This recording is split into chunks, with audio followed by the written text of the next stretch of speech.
أحييكم بتحية الإسلام. السلام عليكم ورحمة الله وبركاته. فإن شاء الله في هذا الفيديو سنشرح لكم عن دراسة رقص في الذكر. نحن من مجموعة الشرطة، واسمي محمد عدلي بن أحمد الكفلي. رقم طالب وهي 2 3 وهي 2 4 و8. وصديقي هو أحمد فتح الله بن عبد الله. ورقم طالب وهي 2 3 وهي 7 و6. ونبدأ مع صديقي بملخص البحث. ملخص البحث.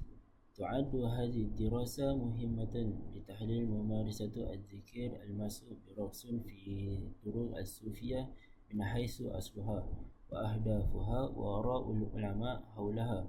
ويهدف هذا البحث إلى فهم التوازن بين الجانب الروحي والشريعة وبيان حدود العبادة التي بها وفقا لأحكام الشريعة الإسلامية. وفي الوقت نفسه يمكن تساعد هذه الدراسة في معالجة الالتباس الموجود في المجتمع حول ممارسة التصوف بين خلال تقويمها من ناحية الحكم الشرعي وحدود العبادة، سواء كانت من العبادات المقبولة أم المرفوضة. بذلك تسهم في نقاش العلمي متوازن يعتمد على أدلة القرآن الكريم والسنة النبوية. وتهدف هذه الدراسة أيضا إلى بحث الذكر المسبوق بالرقص في بعض الطرق الصوفية من حيث أصلها وأهدافها وآراء العلماء المعتبرين فيه في سياق القضايا والنقاشات المعاصرة المتعلقة بالفهم الصحيح للعبادة وضوابطها الشرعية. وتوصلت نتائج البحث إلى أن الذكر المسبوق بالرقص في طرق الصوفية له جذور تاريخية ومعان روحية محددة، غير أن قبوله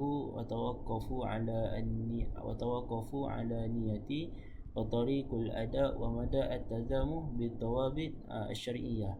كما أظهرت النتائج أن ليس كل أشكال الرقص في الذكر تعد بدعة أو ضلالة، بل يجب تقييمها على أساس مبادئ التوحيد وآداب الذكر وآراء العلماء المعتبرين من خلال منهج الدراسة المكتبية، يعني الدراسة المكتبية المعتمد على المنهج وصفية والاستقرائية والتحليلية.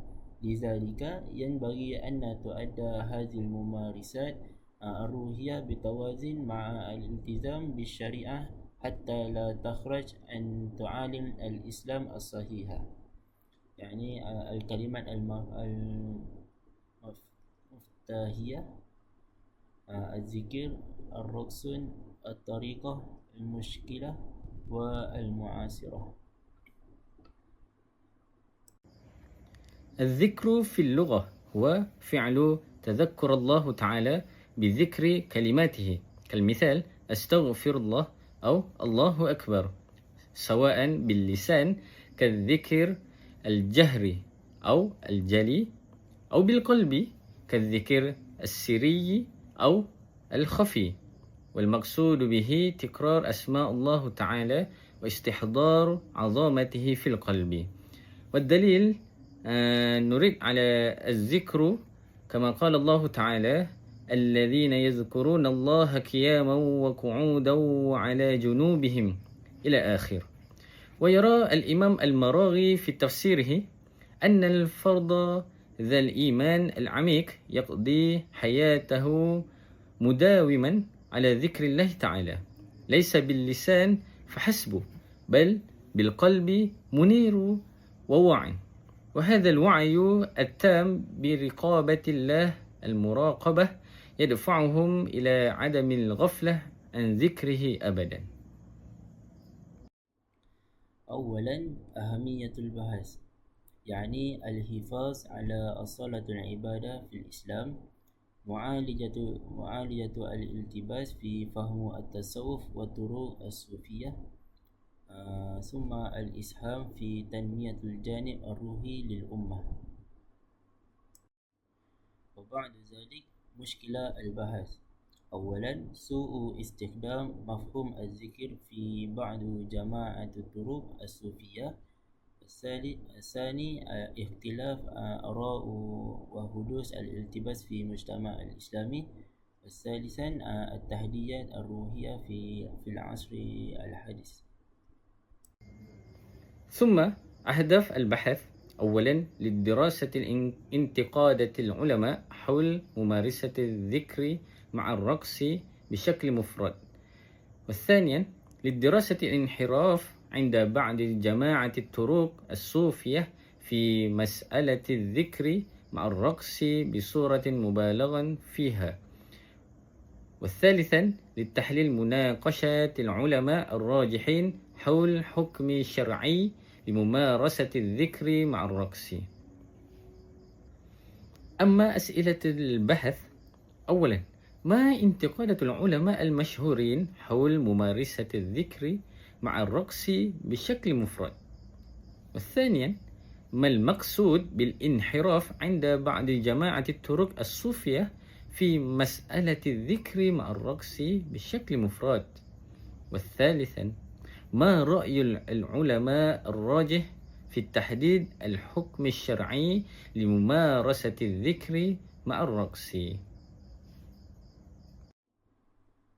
هذا دراسة السابقة مدعم بعدد من المراجع مثل الكتاب، الرسائل العلمية للإبحاث المحكمة، الجرائد والشبكات. وبعدين ننتقل إلى منهج البحث. نركز بالدراسة المكتبية. أولا منهج الوصفية، أي تعريف على رقص عند الذكر. ثم منهج الاستقراء، يعني قول العلماء على هذه المشكلة. والثالثا منهج التحليلية، يعني قول الراجح على الرقص عند الذكر. ثم نواصل إلى هيكل البحث. المطلب الأول هي مفهوم الذكر والرقص وأصول ظهورهما. في مطلب أول يوجد فروع. أول هي تعريف الذكر وأنواعه وحكمه في الإسلام. وفروع الثاني هي تعريف الرقص ونشأته ودخوله في بعض الممارسات الصوفية. ثم مطلب الثاني هي مواقف العلماء وانتقاداتهم حول الذكر مع الرقص.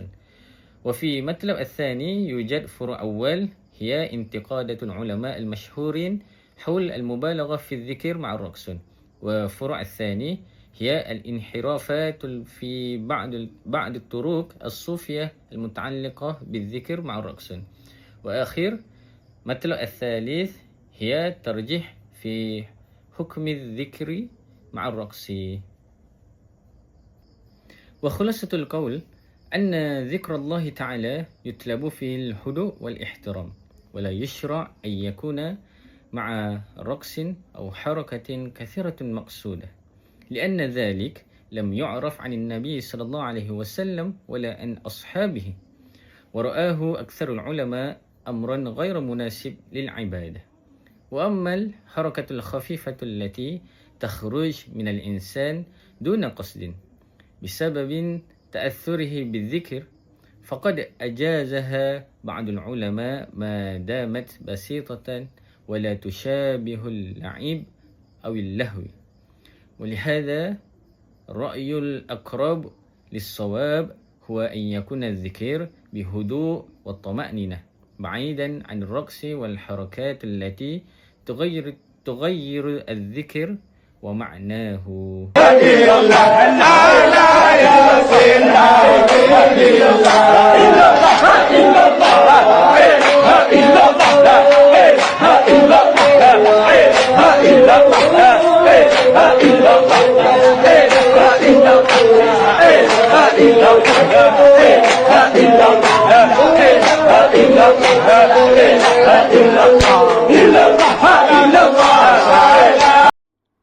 شكرا لكم على حسن الاستماع، ونرجو أن يكون عرضنا قد نال إعجابكم.